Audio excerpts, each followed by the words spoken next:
Mob Entertainment just filed a bunch of brand new trademarks potentially for Poppy Playtime, showing us some brand new leaked characters, games, and even locations. Yeah, we have no entire idea what these trademarks even mean, but without further ado, let's just go hop to the video and of course look at every single one of the brand new leaked trademarks to see what they could potentially mean and even if they're for Poppy Playtime or not. But of course, before we actually go and hop to the trademarks, I just want to give a huge thanks to Mercury and of course Monty Games for using some of the renders within my thumbnail. They're used to like the blurred TV parts just because, we do not have characters yet.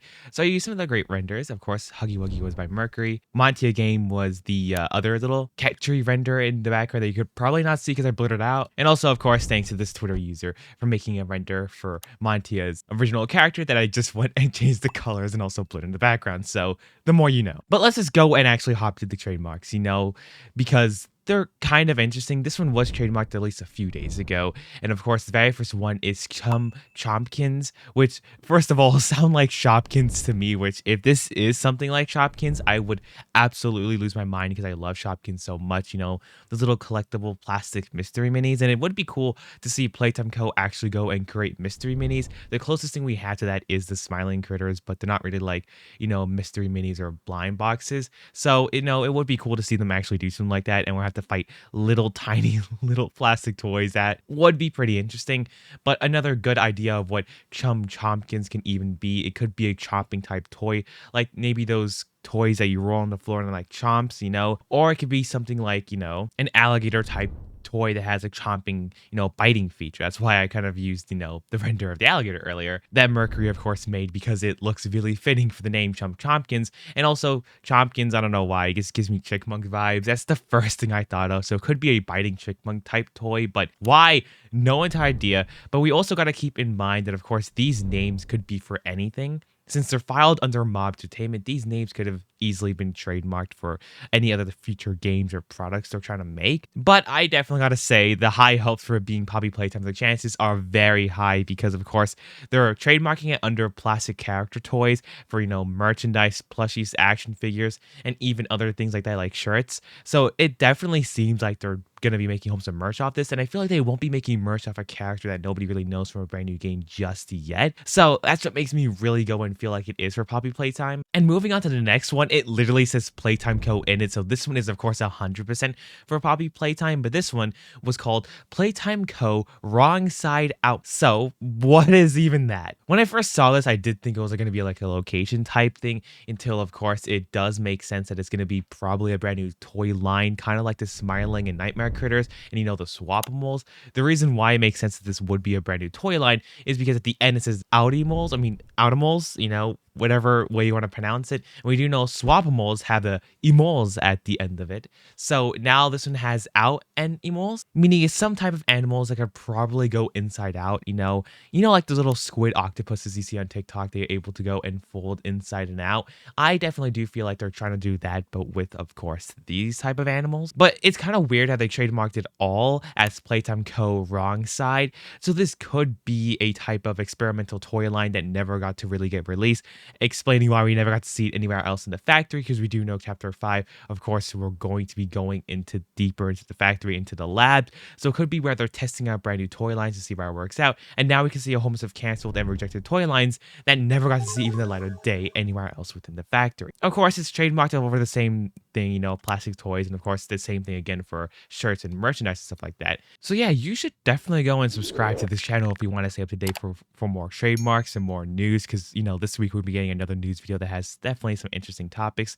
And if more trademarks do come out between that date, I will be letting you guys know in that video. So definitely go subscribe and stay tuned for all the newest Poppy Playtime news. But the next one after that is called Giblet, which is also interesting. I don't know if these names like Giblet and Chompmoles are under the same toy line, of course, the Outimals, or if these just different random toys outside of that toy line. It's called Giblet. It's under the same trademark as, of course, the other two plastic toys and, of course, shirts and merch, all that type of stuff too. Like I said, I have no idea if this is for Poppy Playtime or not, but it kind of just seems like it all, of course. Giblet, don't know what that can even mean, but yeah, it definitely has a unique, ability to it. And the next character after that is, of course, Globee, and I gotta say, it just feels like a Poppy Playtime name with B and Y at the end. Of course, we did learn from the orientation notebook, one of the characters like to add, the ye at the end, like mommy, Yarnaby, Huggy. So it seems like Globy has that same ring to it. So it definitely feels like a Poppy Playtime character.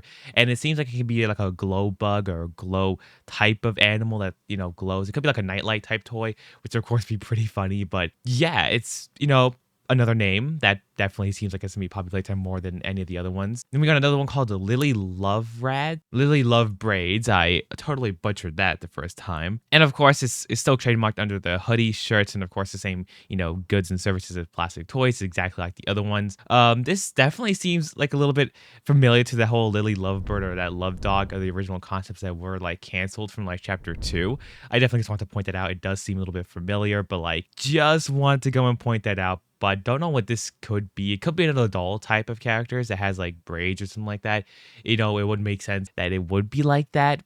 Maybe like a sister to Poppy, maybe, but I definitely would doubt that. But hey, just want to throw that out there just in case that ends up actually being true or something like that. That's really it for all the characters. We have no entire idea if this even is for like chapter 5 because this can easily just be for a brand new Poppy Playtime project because it could be Poppy Playtime related, but it also could be for a brand new game. So that's why we're going to go switch over to the brand new trademark for a potential new game called Smiling Critter Survivors. This is trademarked under Goods and Services for providing online electric games and entertainment, being it's filed under the trademark for a game title. So are we going to be getting a new spin-off for Smiling Critter Survivors? Or like a spin-off for the Smiling Critters? We, of course, have no idea because all these trademarks could easily just be trademarked because they're trying to, just go and protect some of these names for a long time and just never use them. Or just create unique items just within the game. Like, I don't know, maybe it could be a game within a game, like, an arcade machine. It could be something so simple and something so small. It could mean literally nothing. Or it could literally just be a poster for a game in universe. And that's why they trademarked it under a game title. Like we said, there's kind of endless possibilities of what it could even mean. But of course, the more we actually go and look into it, it definitely seems like it could be a mobile type game for, Smiling Critter fighting, or it could be an actual game of just you fighting Smiling Critters and we get lore and we can actually see bigger body versions of every single one of the Smiling Critters and we can see some type of rivalry between the Smiling and Nightmare Critters. If that is the case, that would make a really cool spin-off game that I really would love. But who knows? We can all definitely just hope. Or maybe it can all be connected to the original Poppy Play Park, trademark we saw a while back in April that we talked about, of course, in this video. This can all be trademarks for Poppy Play Park, new toys coming there, new games, little mini games within that one game. Or this can all be tying into Chapter 5. Like I said, we sadly have no entire idea what all these trademarks could mean. We can only do speculation until we get a little bit more news or info, since it has been like, 5 months since Chapter 4 release. So we should be getting a little bit closer to some type of teasers, ARGs, or just something based off Chapter 5, or of course the future for Poppy Playtime. Also, they also have other things trademarked like Dog Day as one of the trademarked names for a downloadable game software. Why did they trademark Dog Day for a game title? Not because they're probably making a Dog Day spinoff. Why would they definitely do that? So you could tell that they're just trademarking names just to keep it protected for like a long time so nobody could go and steal their stuff. So, think smarter and not harder. But yeah, I definitely do think it's me of this video. You guys can definitely go and subscribe to stay tuned for more Poppy Playtime news. And whenever we get more info on Chapter 5, Project Poppy Play Park, or even the upcoming whole Smiling Critter Survival or anything like that, of course, we will be letting you guys know the minute we get something on that. And of course, we do know we're getting something a little special coming in the next few days. So stay tuned for the news video coming out in like 4 to 5 days-ish, giving us news on, everything. So go watch the news video if it's out already. And of course, the review video here if you missed out the latest reviews.